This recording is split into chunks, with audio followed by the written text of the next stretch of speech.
My name is Popkin. I am in Los Angeles. I live in Los Angeles. And I have been working on a toxin-free activewear brand called 8 Arrows for the last 7 years, and we just launched in June 2022. I grew up in Beverly Hills, and at the age of 12, I moved to Tel Aviv, Israel. And I lived in Tel Aviv from the age of 12 to about 27. And schooling there, did the university there in accounting and finance, and then I moved to New York, and I was in the fashion industry in New York. And I worked with a lot of really interesting designers, and basically what I did was I was kind of like a bridge between the suit people, the finance people, and the designers. So it was helping designers, put their business together, and a lot of them the really spectacular designers don't really understand business that well. So I was there to help them with that, and the suit people often don't speak the language of designers. So, it was a very interesting few years, and I was working with a lot of young designers at the time. And then I moved to Paris and I did my master's there in luxury brand management. And that was fascinating. A year and a half was just remarkable on all levels. It was really incredible. First of all, it was a great group of people, and it was very diverse, very intelligent group of people. It was very diverse in terms of cultures and work experience and points of view, so that was really interesting. And after completing the MBA, I moved back to Los Angeles, and I launched a handbag company called Maya Baroque. It was an incredible adventure. It was years of success. The brand did really, really well over the world. I had an incredible Japanese distributor. And 2007, I was right about to branch off and do a secondary collection, because that's what you do in fashion. You always start with the highest that you can, right? And then you trickle down, right? So then you do secondary, you do licensing deals. And right as I was about to launch my secondary brand, there was a financial crisis and the brand tanked. It went from being everywhere to being nowhere. And for the ensuing years, I worked as a consultant. And I found myself at a company in Canada, and they do performance-based fabrics for a lot of different brands. And they wanted to do an in-house yoga collection. So I designed it and worked on it. And during that period, my health got very, very compromised in a very big way. I had no idea what it was. And super healthy, eat healthy, no drugs, no alcohol. I do have a little caffeine now and then, I don't smoke. And a functional doctor came in and told me, you may want to look into the fabrics that you're wearing all the time, because I know that you're wearing them a lot, like all day. And we've been seeing a huge correlation between all the toxic chemicals and carcinogenic dyes that are in these fabrics and how it's impacting people's health. And we've been seeing this for many, many years. And I was blown away by this. I mean, it makes so much sense, right? Like, your skin is your largest organ. You work out, your pores open, everything, your skin drinks everything. It makes perfect sense. I just never put those two together. And I took these fabrics alongside many different brands, which there's no need to talk about brands right now. I'll keep it incognito. But I took swatches of a lot of different brands, and 95% of them came back just with like really toxic chemicals. And that was a pivot. That's when just my whole life just shifted from a career standpoint. And I came back to Los Angeles, and I worked with a company here before I did that, I went down the rabbit hole, and copious amounts of research with doctors, with hospitals, with researchers, with the whole gamut. And I was clear that this is not only an issue, it's going to become an issue in the next years. There's going to be a revolt against this, because it was just a period where people were starting to come up with this information, and class suits were taken, and then there was a lot of question as to certain athletes like Lance Armstrong. I say this only because it's publicly known. They started to think that maybe his testicular cancer was suddenly associated with the biking shorts that he was always wearing, and all these things started to surface. And so anyway, it became very clear that this was the path. And then in Los Angeles, which is a very health conscious place, and this is the place to do things of that nature, I worked with a company here, and we developed basically there's no such thing as chemical free, but a toxin free fabric. And I worked on it for 6 years, and we just launched in June. So that's pretty much where I am today.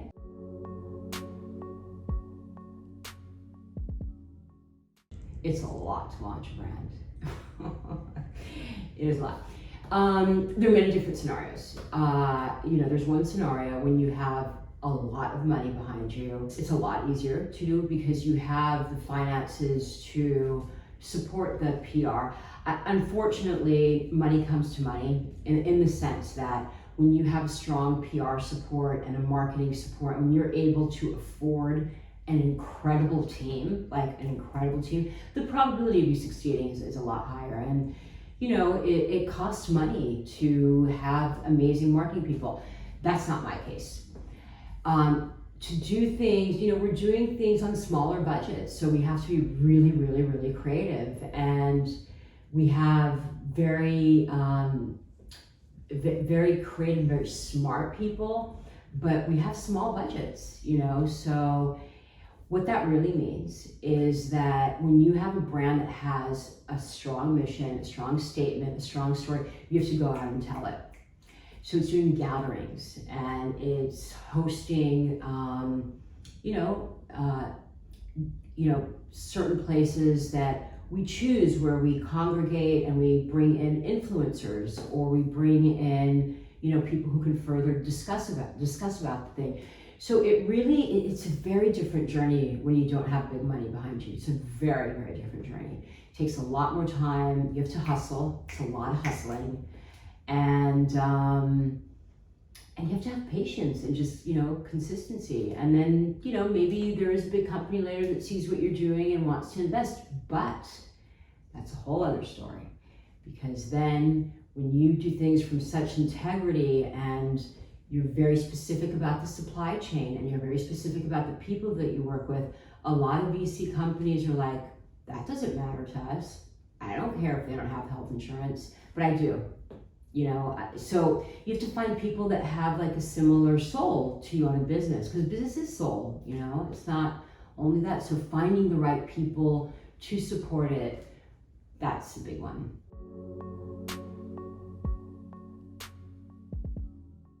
I do everything. It's first of all managing the small team that we have. It's a very small team, but they're extraordinary people. It's a small company, it just launched. You have to manage everything, and you have to make sure that everything is aligned. You have to make sure that what your branding speaks the same language as your marketing, speaks the same language as your social media, speaks the same language as the people that work for you. You have to make sure that everyone is aligned and speaking the same dialect, so it's your job just to make sure that all the parameters in this equation are of the same essence. I think a lot. There's a lot of thinking. There's a lot of walking and thinking, like the next steps, the strategy, because it's very easy to get bogged down in the daily stuff, right? And when you're a small company, that's what you do. But there are long walks and meditation sessions, and like a lot of silent retreats where you sit and for 2 days you think like, okay, where's this going? What can I do? So it's more on the macro and the micro. So it's those two worlds that continuously need nourishing.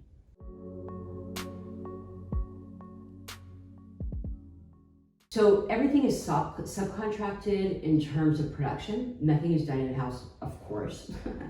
That would be an expense.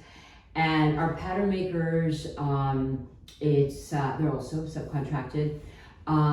Lily is a founder of 8 Arrows. She did the majority of the designs. Extraordinary designer.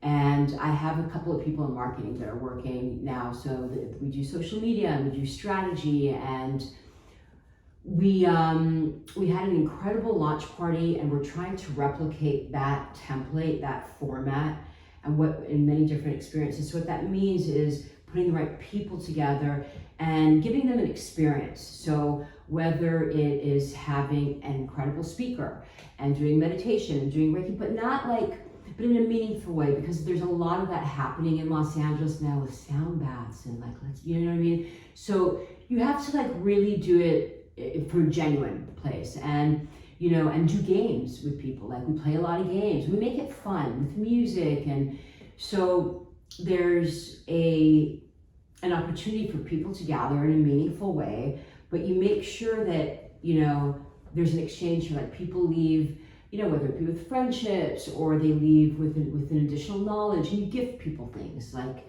books or tarot cards or oracle cards, and you have interesting people who share their information. So those are kind of templates that we're working on replicating in different places. The majority of our clients are in Los Angeles, and the reason for that being is that here all the efforts have been made, whether it be the launch party or we have direct contact to places where we put out the word. We have not intentional, but ambassadors for the brand who wear them and are really blown away, this is amazing. So the majority are here. We do also have them in Europe a lot. In Japan, they really like it. The Japanese, they have great respect for things like that. I would say in most metropolitan areas that are cognizant of health issues and that can afford, things of this nature, that, because the pieces, it costs a lot of money not to make toxic things. Just does, costs a lot more money.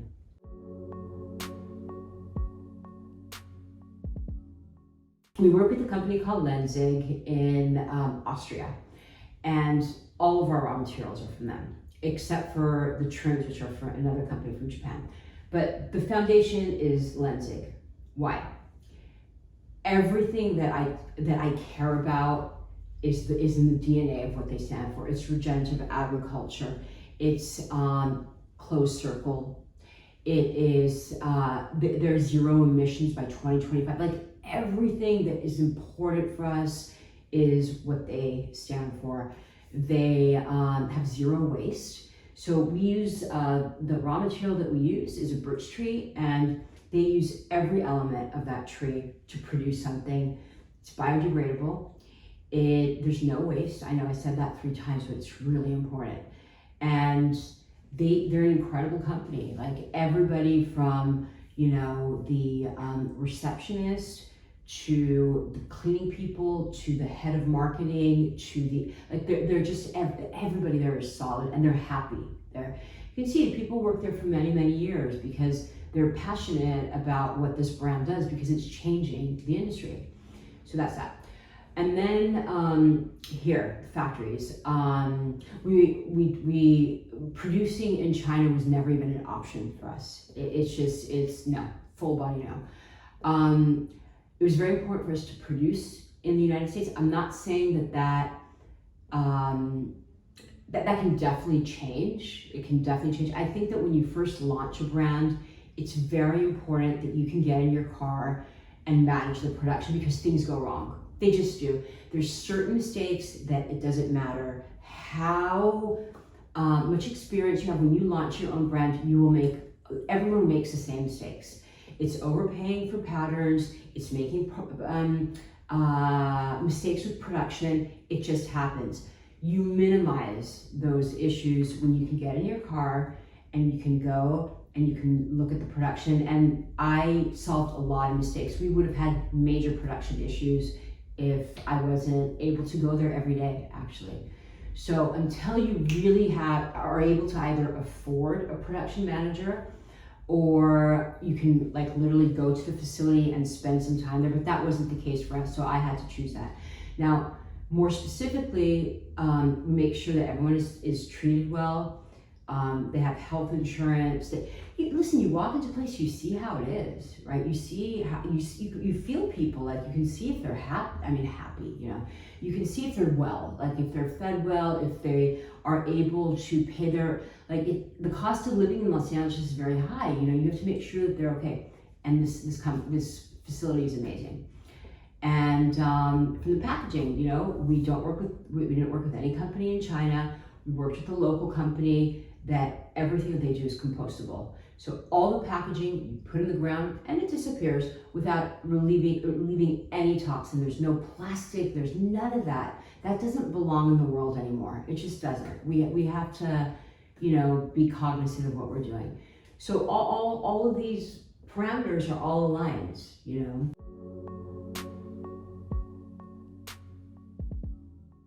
I definitely want to continue. 100%. I see arrows going into many different things, into health, into I love supplements, and I love anything that is, you know, very good quality, high integrity supplements or whatever, anything that has to do with health, vitality, and you know, just elevating your frequency.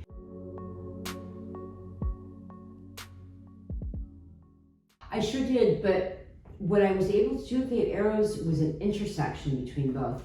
I'm really interested, as I just said, in the world of health and supplements and just wellness. But I love fashion too, you know? I love that. I just don't like what it's doing to the world. It's the number 2 polluter after oil, but it's changing now. So to bring in the wellness and the health with science and with all the shifts that are happening today in the world and fashion, I think it was an interesting intersection.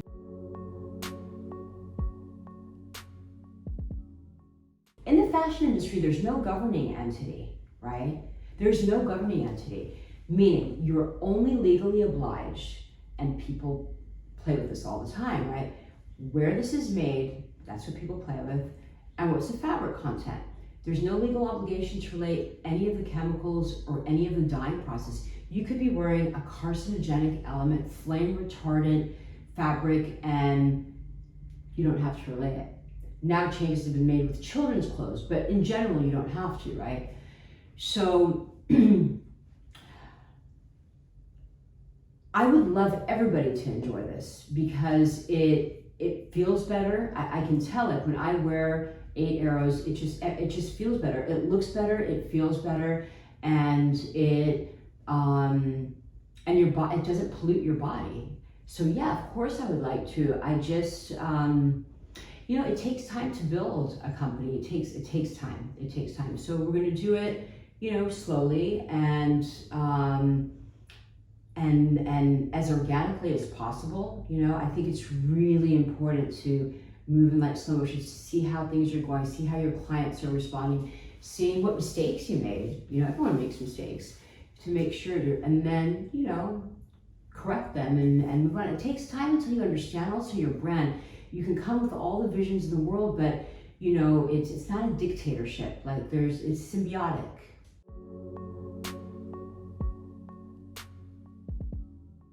I think that there's so many things that are happening now that are already happening, already in the process, because people were like, no, that this cannot happen. And it's the younger generation. So radical transparency is one, right? People want to know your whole supply chain. And number 2 is the environmental impact, right? So you have radical transparency and environmental impact. What people can do is demand this, you know. The brands are changing. I mean, look what's happening. Like, it's happening. It's in the process. There are today huge movements. There are, you know, when the important players start to change their rules and their perceptions, you know, things are changing, right? Hermes is working on a type of mushroom-based leather. Hermes, like, they're the quintessential luxury company. For them to do a Kelly bag in a mushroom-based leather, that's change, you know. So it's happening. It's already rolling. The ball's rolling. You can't stop it now, but we can move further. And legislation, I think, is important. Changing legislation. where you demand transparency, and there are laws that demand brands to reveal things like what is that diet? What's in that? What happened 20 years ago in the food industry, okay, the unveiling of toxins, carcinogenics, all the pesticides, there was a revolt. The organic movement started, transparency started, all that. Okay, so that happened then. Then it happened with the body care, shampoo, lotions, clean beauty, huge industry, massive, huge. Clean beauty is massive. Now it's happening in fashion. So it's trickling to all the elements. So it's what you put in your body, what you put on your body is as important as what you put in your body. And that's a different mindset, you know? So that started with food, and that headspace, that point of view is going into beauty care, where people are going to be obliged to relay all this, and then it's going to go into fashion. Yes, there are a lot of people who are working on that.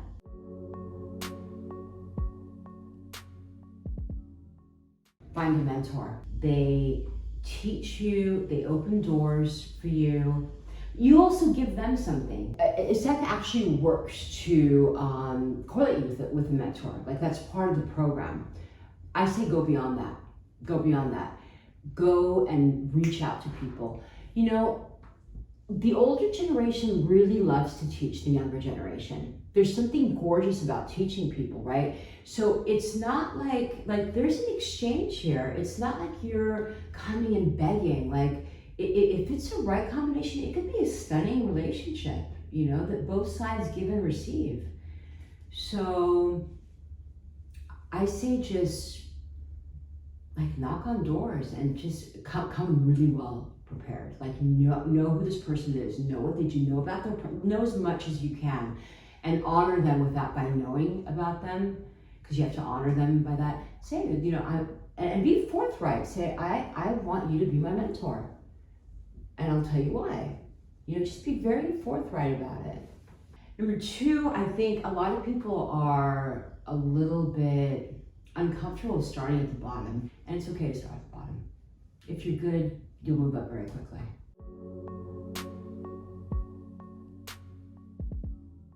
I honestly think that question changes with different decades in your life.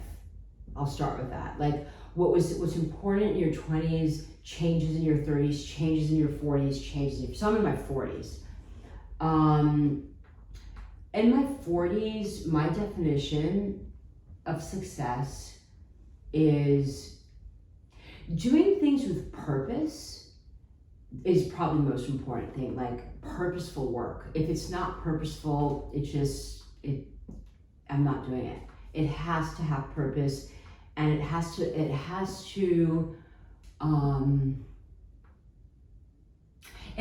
somehow make the world better. Like, if it's not making the world better, then no, that's a really important thing for success. I think success also is surrounding yourself with really incredible people, whatever that means to you. For everybody, it means something else. Really, this life is interesting by the people that you cast around it. So I think purpose and health, of course, it's a 40s thing, and purpose.